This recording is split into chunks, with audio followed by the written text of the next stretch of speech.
하나님의 말씀을 어떻게 하면 잘 묵상할 수 있을까? 이 묵상하는 시간을 또 도와드리기 위해서 이렇게 영상으로 함께하고 있는데요.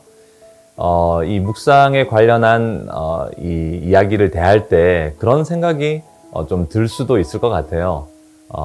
나는 유튜브를 통해서 그리고 여러 인터넷을 통해서 여러 메신저들의 좋은 말씀들을 들을 수 있는데 내가 굳이 나의 실력으로 이 하나님의 말씀을 직접 대할 필요가 있을까 하는 그런 질문이 들 수도 있을 것 같아요.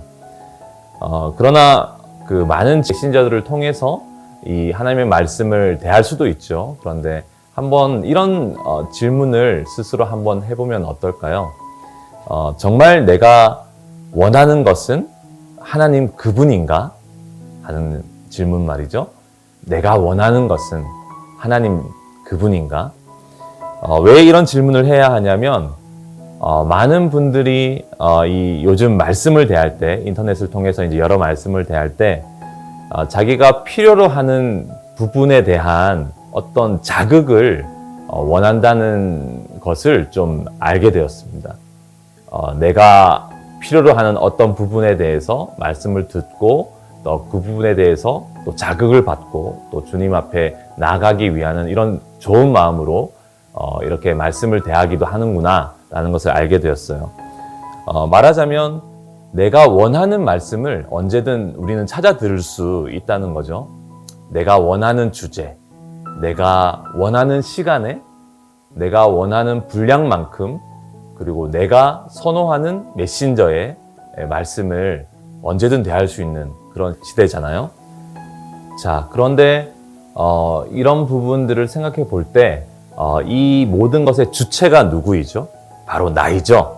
사실 이런 부분들이 크게 문제가 되지 않는다고 생각할 수도 있을 것 같아요. 내가 말씀을 듣는데 내가 말씀을 찾아서 이렇게 듣는데 그것이 무슨 문제가 되지? 그런데 이렇게 한번 생각해 볼 수도 있을 것 같은데 만일에 우리가 그 인터넷 환경이 되지 않고 유튜브로 말씀을 볼 수 없는 상황이 된다면 예를 들면 선교 현장에 나아가서 인터넷 환경이 전혀 되지 않는 그런 환경 가운데서 어떻게 우리는 하나님의 말씀을 대해야 하는가? 혹은 지속적인 정전 사태 같은 것들이 벌어진다면 사실은 그런 상황 가운데서는 사실 내가 어떻게 하나님의 말씀을 대하는 부분에 대해서 어떤 부분을 의존하고 있었는지가 드러나게 되겠죠. 자신이 무엇을 의지하고 있었는지가 그대로 드러나게 될 것입니다. 저는 이런 문제에 대해서 어느 정도는 비교적 좀 알고 있는 것 같아요. 왜냐하면 제가 그 순회선교단이라는 단체에서 한 6개월 동안 이렇게 합숙을 하면서 이렇게 공동체 훈련을 하는 복음사관 학교라는 학교에서 이렇게 학교장으로 맡아서 몇 년간 이렇게 섬긴 적이 있었는데 그때 이 공동체 훈련에는 핸드폰 사용도 하지 않고요. 그리고 그 공동체 안에서 이렇게 말하자면 그 외부와 좀 차단하고 주님 앞에 이렇게 집중하는 이러한 시간들을 가지는 학교였는데 거기 오시는 분들이 목사님들도 있었고 또 현장의 선교사님들 그리고 여러 교회에서 사역하시던 분들이 그리고 열심히 있는 청년들이 함께 와서 이 훈련을 받았었는데요.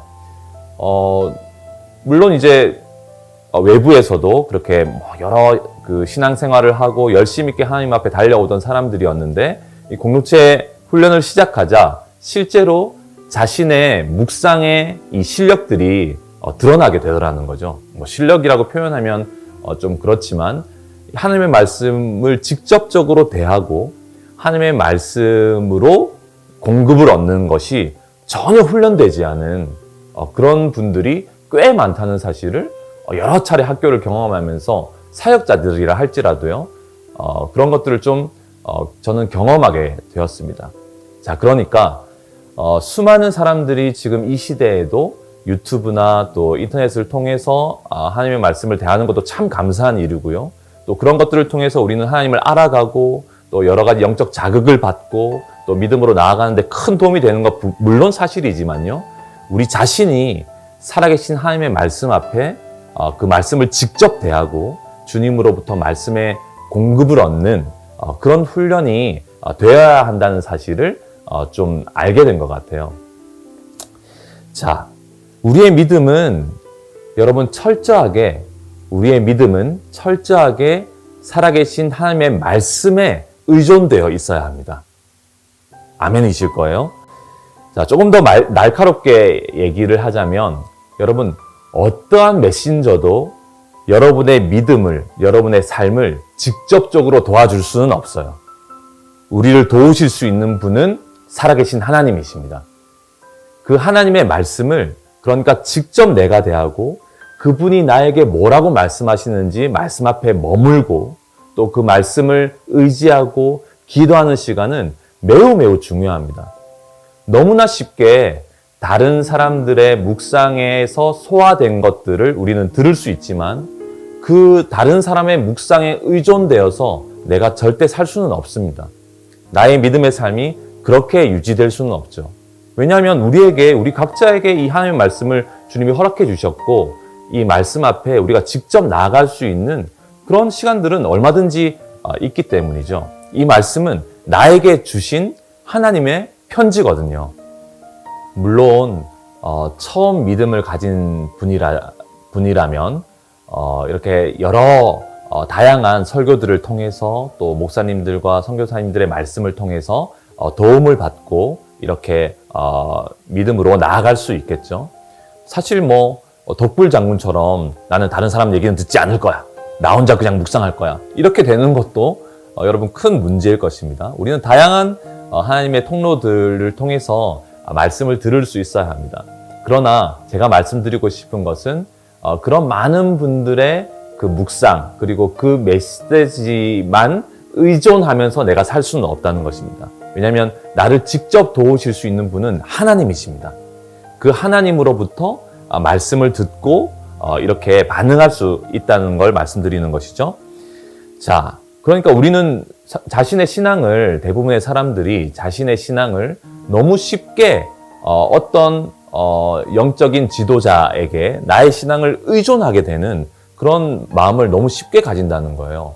여러분, 우리는 기억해야 할 것은 하나님과 직접적인 교제를 할 수 있다는 것입니다.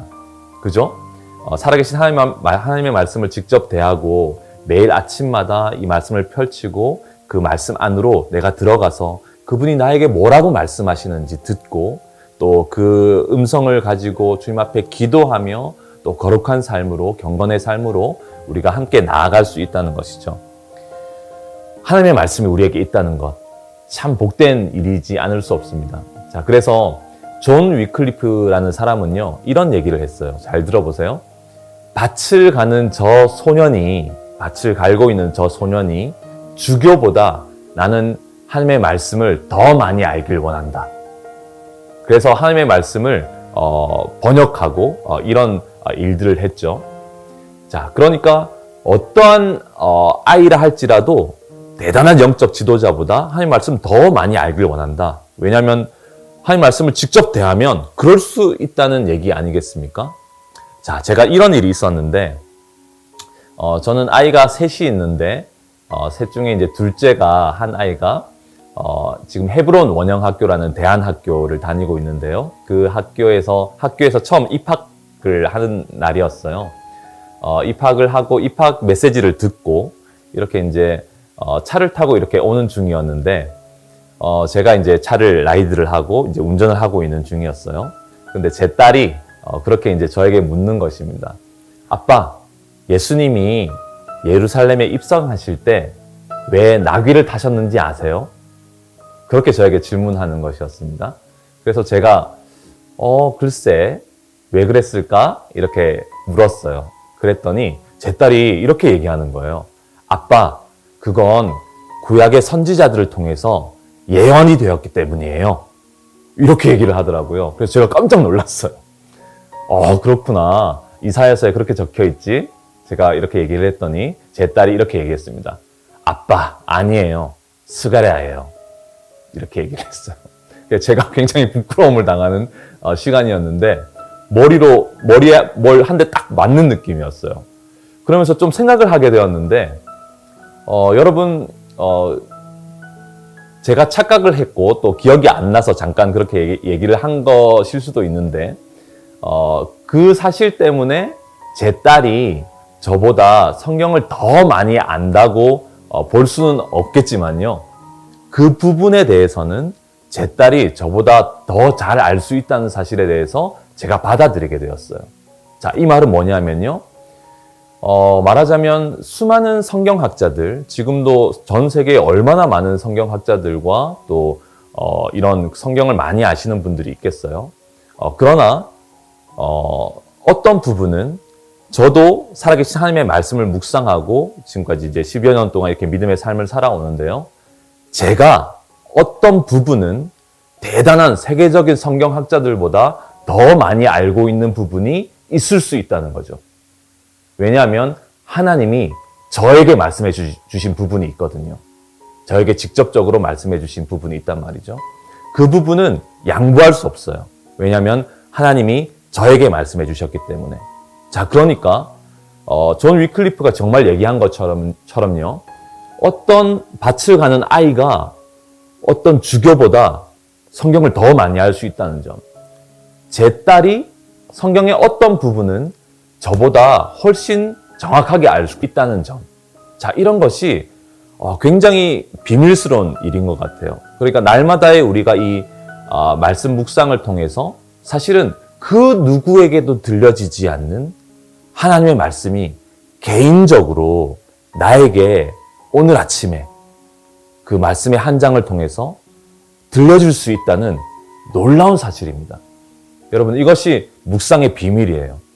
대단한 성경학자보다 내가 오늘 하나님으로부터 직접 어떤 말씀을 들을 수 있다는 것 말이죠. 자, 그래서 우리 자신이 살아계신 하나님의 말씀을 직접 대할 수 있다는 것, 이 놀라운 것이잖아요. 하나님의 편지를 오늘 나에게 허락해 주시는 그 편지를 내가 받을 수 있다는 것. 여러분 생각해 보십시다. 굉장히 여러분이 존경하고 다른 사람들이 보기에도 귀한 어떤 분이 여러분에게 직접적으로 친필로 이렇게 쪽지를 적어가지고 여러분에게 힘내십시오. 누구님 힘내십시오. 제가 당신을 위해서 기도하겠습니다. 이런 쪽지를 여러분에게 직접 이렇게 준다면 여러분은 그것을 얼마나 소중하게 생각할까요? 다른 사람에게도 막 자랑하고 싶을 거 아니겠습니까? 그런 일에도 그런 마음이 들 텐데 살아계신 하나님께서 오늘 나에게 어떤 말씀을 개인적으로 하신다는 것. 야, 이거 진짜 놀라운 일이지 않겠습니까? 자, 그래서 여러분에게 진짜 이 묵상의 세계로 더욱 나아가기를 여러분께 정말 권면을 드리고 요즘같이 이렇게 활동적이지 못하고 또 개인적으로 있는 시간들이 많을 때가 정말 기회가 되어서 이런 묵상의 훈련들 그리고 묵상 생활에 대하여 이렇게 믿음으로 나아가는 시간이 되었으면 좋겠습니다. 묵상을 한 번도 해보시지 않은 분이 혹시 계시다면 일단 창세기를 펼치세요. 창세기 1장부터 한 장 한 장 하나님의 말씀을 읽고 여러 번 반복해서 읽고 그 주신 마음이 어떤지 또 살아계신 하나님께서 이때에 이 한 장의 말씀을 통해서 나에게 뭐라고 말씀하시는지 그 말씀 앞에 충분히 시간을 들여서 머물고 주님께 귀를 기울이고 그런 시간으로 나갔으면 좋겠고요. 혹시 묵상 생활을 중단하신 분이 있으시다면 이 영상을 보시고 바로 말씀을 펼치시기 바랍니다. 그리고 그 말씀 안으로 들어가세요. 지금 나의 상황을 가장 잘 아시고 지금의 나를 가장 잘 아시는 그 주님께서 여러분 말씀을 통해서 성령께서 말씀하실 거예요. 아멘이시죠? 자, 시편 말씀에 보니까요. 이런 말씀이 있더라고요. 시편 146편 3, 4, 5절 말씀에 귀인들을 의지하지 말며 도울 힘이 없는 인생도 의지하지 말지니 그의 호흡이 끊어지면 흙으로 돌아가서 그날에 그의 생각이 소멸하리로다. 야곱의 하나님을 자기의 도움으로 삼으며 여호와 자기 하나님에게 자기의 소망을 두는 자는 복이 있도다. 아멘. 어떠한 사람을 의지하는 것이 아니라 그분을 통해서 들려주는 하나님의 말씀, 그 말씀을 하나님의 말씀으로 받을 수 있는 것도 감사하지만요. 또 우리가 직접 이 살아계신 하나님의 말씀 안으로 들어가서 또 그분으로부터 직접 성령을 통하여서 들을 수 있다는 이 놀라운 사실 여러분 기억하시고 이 묵상 생활로 함께 믿음으로 나아가는 시간 되었으면 좋겠습니다. 할렐루야.